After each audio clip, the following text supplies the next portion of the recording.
The Giants.com crew discusses what to look for this week at the 2024 NFL Scouting Combine in Indianapolis.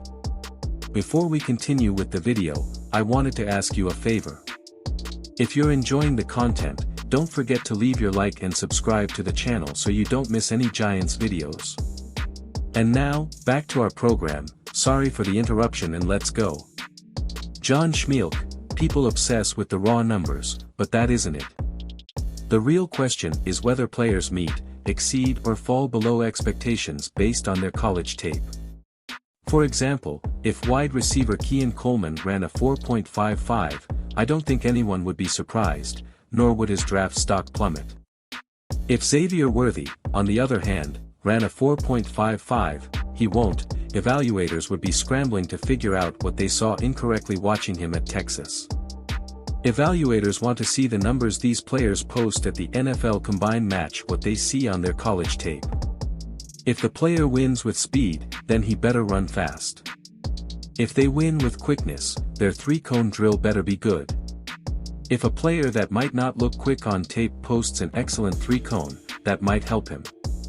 If a speed guy runs slow, that could be a big problem. There are other important threshold numbers for certain positions. Three-cone numbers for edge rushers have proven to be very predictive of their success in the NFL.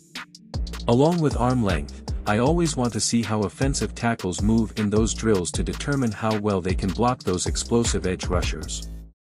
Speed for cornerbacks is a real thing. You can't be slow and be a high-level cornerback.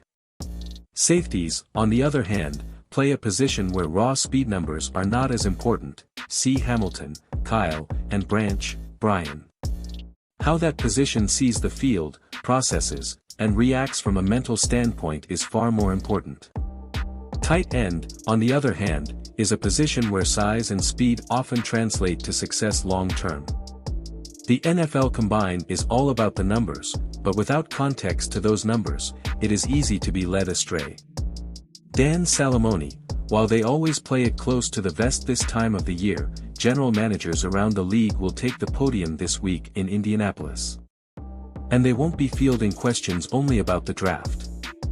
In just 2 weeks, the two-day negotiating period will open before the start of the new league year on March 13th.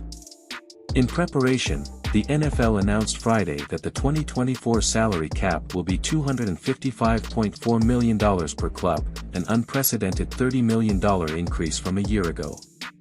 The Giants' list of pending free agents includes Saquon Barkley, Xavier McKinney, and Tyrod Taylor, just to name a few. In other words, there will be plenty of questions for Joe Schoen. The Giants' general manager said at his end-of-season press conference that by the time they get to the Combine, they will have circled up with their representatives. We'll see where things stand this week in the Circle City. Lance Medow, I'm sure my colleagues will write about specific drills. How fascinating the times will be for some players, their reps on the bench press, how big their hands are, what they say in passing during pressers. All that is great, but I'm a big believer in what you do in college on film is far more impactful and influential than anything that may happen over the span of a few days in Indianapolis. That's why I won't be writing about why you should tune in to the Scouting Combine during primetime. Let's not forget, these players are running around in their underwear and aren't in helmets and pads, so there's only so much that will translate to the field. The measurements are complementary pieces to a player's resume and mainly used to reaffirm what teams see on film.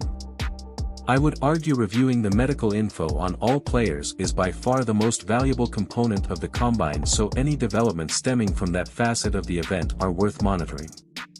In addition to the prospects being put under the microscope, the true benefit of the Combine is that front office executive from all 32 teams and agents representing various players are all in one place, so normally there's a few likely frameworks for deals and trades that will be laid out. We've even learned of some blockbusters in years past during the Combine, so if there's anything I'm watching for, it has more to do with news regarding the veterans than the potential order and ranking of the picks. We still have 2 months after the Combine before the actual draft. Matt Sitak, heading into this year's Combine, there are debates among most analysts about some of the top prospects at certain positions. While Caleb Williams and Marvin Harrison Jr. are almost unanimously considered to be the top quarterback and wide receiver, respectively, the battle for the number 2 spot at each of those positions will be one of the biggest topics in Indianapolis. North Carolina's Drake May and LSU's Jaden Daniels are both likely to be selected within the first few picks in the draft. But how things go at the Combine could determine which one lands with the Commanders with the second overall pick, and which one will be available at number 3 for the Patriots or a team trading up.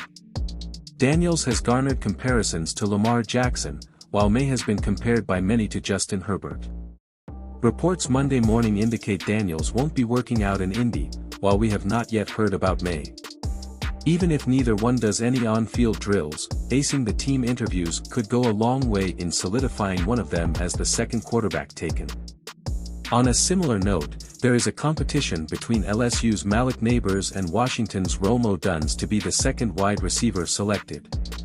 Neighbors could end up being one of the biggest stars of the Combine, but if Odunze can test better than expected with his 6'3", 215-pound frame, it could be enough to move him ahead of his LSU counterpart. Each of these competitions should be of particular interest to the Giants, as they will likely be in play for one or two of these players, depending on how the first 5 picks of the draft go. Outside of the top few prospects, I will be interested to see who are the biggest standouts in Indy. I mentioned Richardson above, who was perhaps the most significant winner from last year's Combine. While he was already considered to be an early first-round pick prior to the festivities in Indianapolis, his performance locked him in as a top 5 pick. Similarly, we saw the draft stock of numerous prospects rise at last year's Combine after strong showings. Guys like Will McDonald IV, Broderick Jones and even Deonte Banks, just to name a few, skyrocketed up draft boards after displaying above-average athleticism at the Combine.